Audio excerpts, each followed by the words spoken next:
नमस्कार, मैं उमेश कुमार। कहानी ममता की। ममता बनर्जी ने सबसे पहले 1970 के दशक में कांग्रेस ज्वाइन की और एक युवा मुखर नेता के रूप में उभरी। खासकर राजीव गांधी जी के साथ उनके काफी अच्छे लगाव थे। ममता बनर्जी 2 बार भारत की रेल मंत्री रह चुकी हैं। पहली बार 1997 से 2000 तक एनडीए सरकार में, तब प्रधानमंत्री श्री अटल बिहारी वाजपेयी जी थे।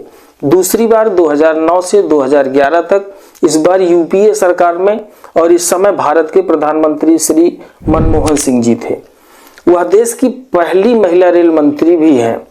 ममता बनर्जी ने 1997-98 में कांग्रेस पार्टी इसलिए छोड़ी क्योंकि उनका मानना था कि पश्चिम बंगाल में कांग्रेस जो है तत्कालीन सत्ताधारी एवं वामपंथी लेफ्ट फ्रंट सरकार का मुकाबला करने में काफी नरम रुख अपना रही है। उस समय ममता बनर्जी भी कांग्रेस की एक सदस्य थी। ममता बनर्जी का कांग्रेस पार्टी को छोड़ने का जो 3 प्रमुख कारण था। नंबर 1 कारण था वामपंथियों के प्रति नरम रुख।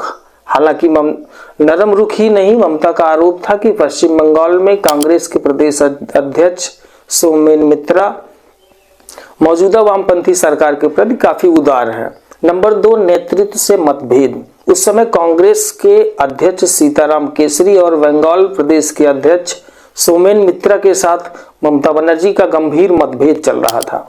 ममता बनर्जी चाहती थी कि वामपंथियों को हराने के लिए कांग्रेस को अधिक आक्रामक रणनीति अपनानी चाहिए।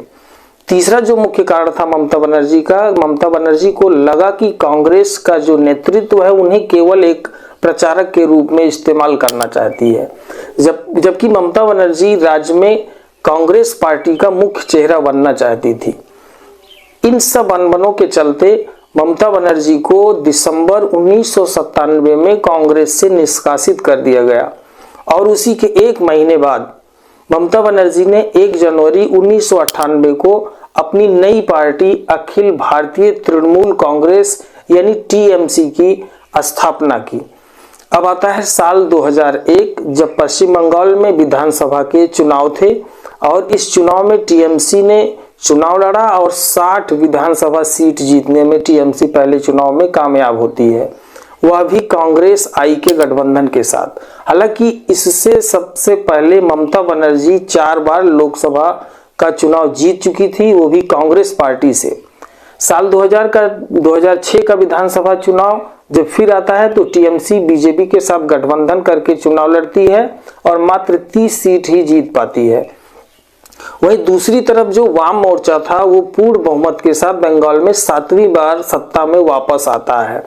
और अब आता है 2011 का विधानसभा चुनाव। पश्चिम बंगाल में विधानसभा चुनाव में ये डेट थी 18 अप्रैल 10 मई 2011 के बीच, जो 6 चरणों में विधानसभा की सभी 294 सीटों के लिए चुनाव होना था और चुनाव संपन्न हुआ। इस बेहद तनावपूर्ण चुनाव में 84% से अधिक मतदान हुआ, जो उस समय तक बंगाल के इतिहास में जबरदस्त रिकॉर्ड तोड़ और सबसे अधिक वोटिंग थी।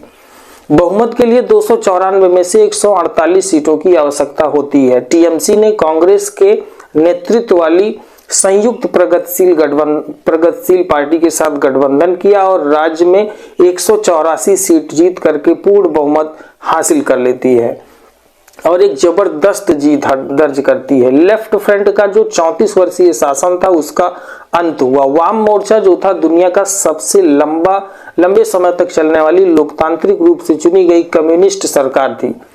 2011 की विधानसभा चुनाव में टीएमसी और एसआईटी ने जबरदस्त 184 सीटें जीती और इसी साल 2011 में ममता बनर्जी पश्चिम बंगाल की पहली महिला मुख्यमंत्री के रूप में पदभार संभालती हैं।